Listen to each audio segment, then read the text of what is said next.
The golden afternoon sun poured through the wide glass windows of Hamilton's fine jewelry, casting reflections that danced across the marble floors like tiny sparks of fire.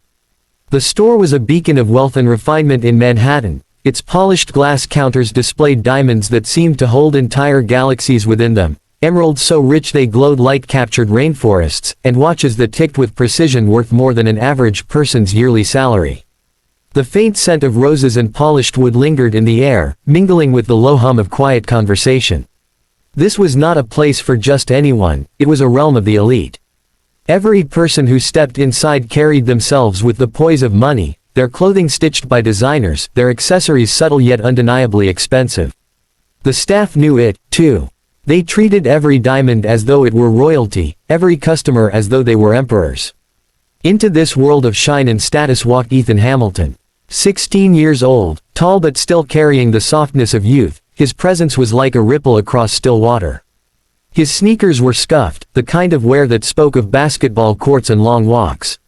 His jeans were plain and faded, his t-shirt simple with the faint shadow of a chocolate stain near the hem. He had no expensive watch, no sleek leather bag. He looked, to the store's finely trained eyes, entirely out of place. As the glass door closed behind him, the sudden shift in the air was palpable. A pair of sales associates glanced his way. One, a young man in a fitted navy blue suit, leaned slightly toward his colleague. "Lost," he whispered under his breath. The woman beside him, with perfectly manicured nails and too much perfume, gave a quick smirk. Or maybe he wandered in from the wrong block. This isn't a thrift shop. They chuckled softly, confident Ethan couldn't hear them. He didn't react. His eyes widened at the sheer beauty before him, the rows of gemstones glittering under perfect spotlights, their brilliance magnified by glass so polished it seemed invisible. He moved slowly toward the center counter, drawn to a sapphire ring that caught the light like the ocean at dawn. Nearby, a well-dressed couple browsed. The woman, draped in pearls and a fur stole despite the mild weather, narrowed her eyes at Ethan. She leaned close to her husband and whispered with clear disdain, "This isn't a playground. Kids like that should stick to window shopping outside." Her husband gave a soft chuckle and nodded in agreement. Ethan heard. His shoulders stiffened slightly, but his expression stayed calm. He had learned to carry himself with quiet dignity. He bent closer to the glass, studying the sapphire ring. It was deep blue, its facets catching the light with a brilliance that seemed to reach into him. He admired not just the shine but the craftsmanship, the precise setting, the way the stone seemed to breathe with life. The young sales associate in the navy suit seized the moment. He straightened his tie, put on a mock-friendly smile, and strolled over. "Hey there, son," he said in a tone laced with sarcasm. "Can I help you with something? Or are you just here to look around?" Ethan glanced up politely. "Actually, I'd like to see that sapphire ring, please." He pointed directly at the piece under glass. The associate almost laughed. "That one, do you know how much it costs?" His voice rose slightly, loud enough for the couple nearby to hear. "It's $85,000. He let the number hang in the air, as though it were an impossible mountain. The woman in pearls gasped theatrically.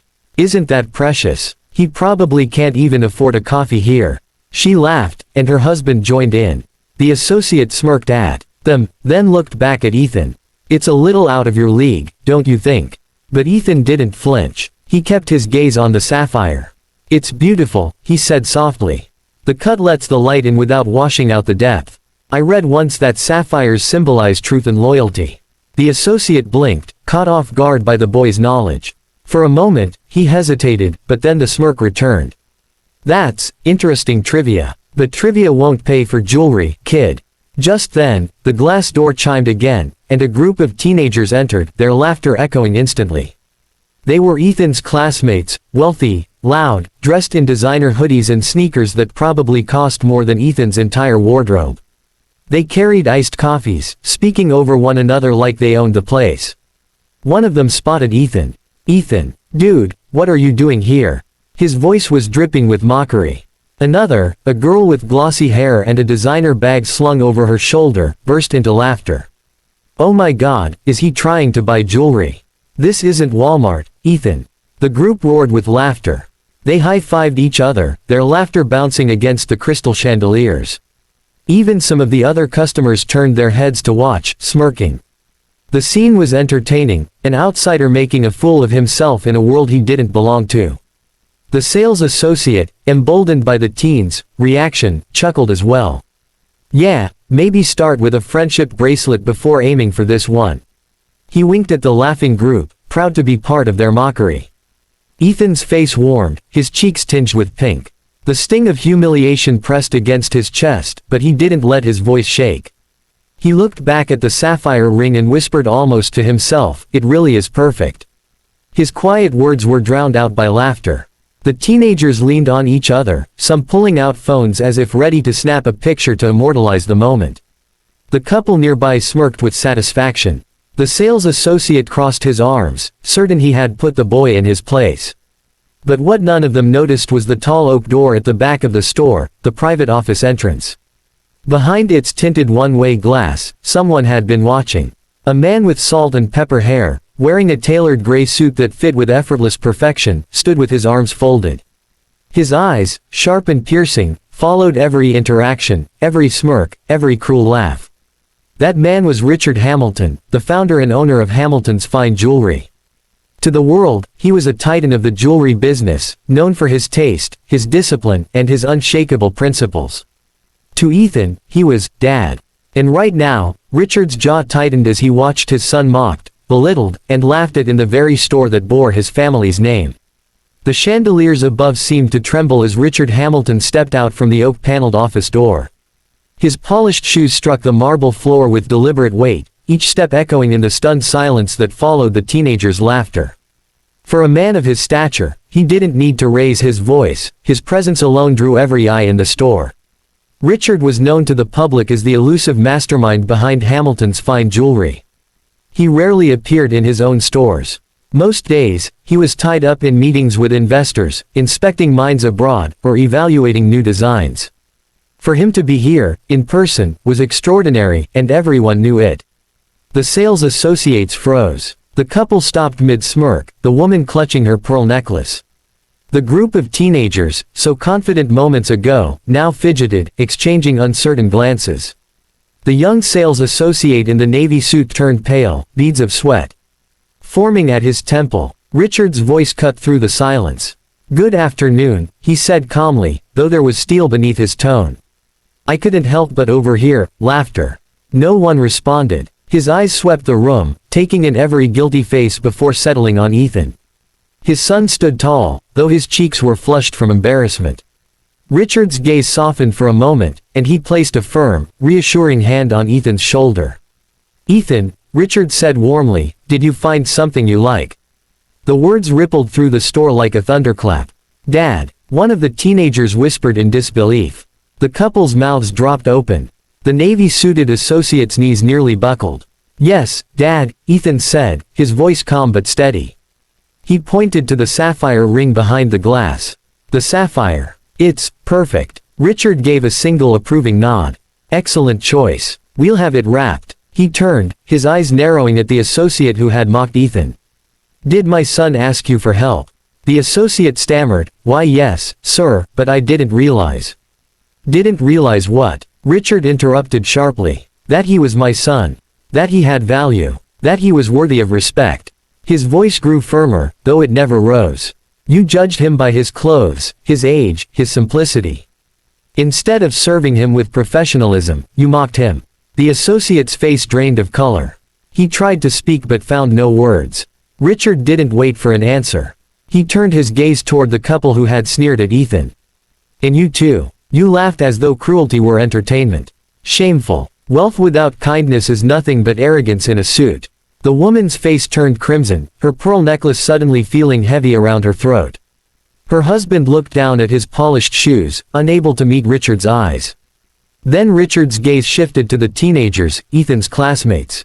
They had always strutted through school hallways with branded sneakers and shiny new gadgets, their laughter often aimed at those who had less. But now, confronted by Ethan's father, their bravado crumbled.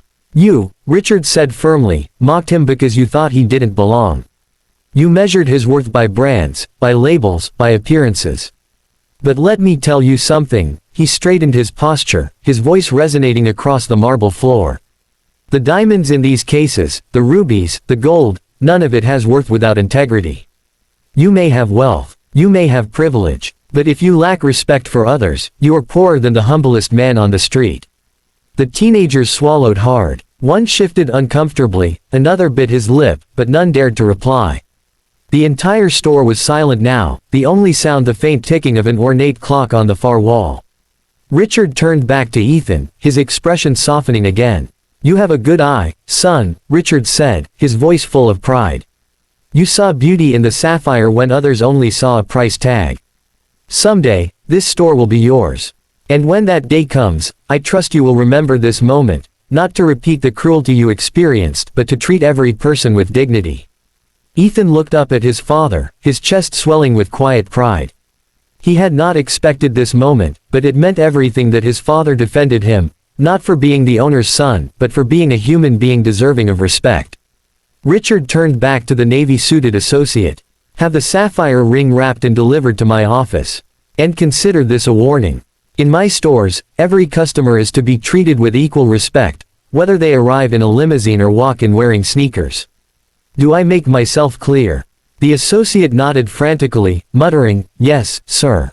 Of course, sir." Richard's gaze swept the room one final time.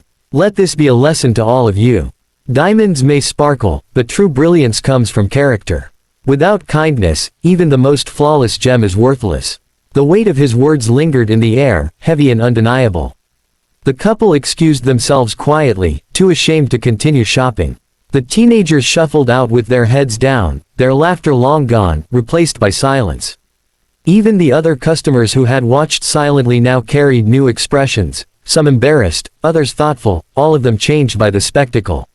Richard placed his arm around Ethan and guided him toward the exit. As they walked, Ethan whispered, "Dad, you didn't have to do that." Richard smiled faintly. "Yes, I did. Respect is more valuable than any jewel we sell here. Never forget that, Ethan. This world will judge you by what you wear, what you own, but the true measure of a person is how they treat others, especially those they think beneath them." Outside, the city's bustle swallowed them up again, the honking taxis, the rush of footsteps, the endless rhythm of New York life. But for Ethan, something had shifted inside him. The sapphire ring sparkled in his mind, not for its price, but for the lesson it represented. And deep down, he knew, when the day came for him to run Hamilton's fine jewelry, he would not only inherit a business of wealth, but a legacy of dignity. Checkmark moral of the story: true worth isn't measured by appearance or wealth, it is measured by respect, kindness, and integrity.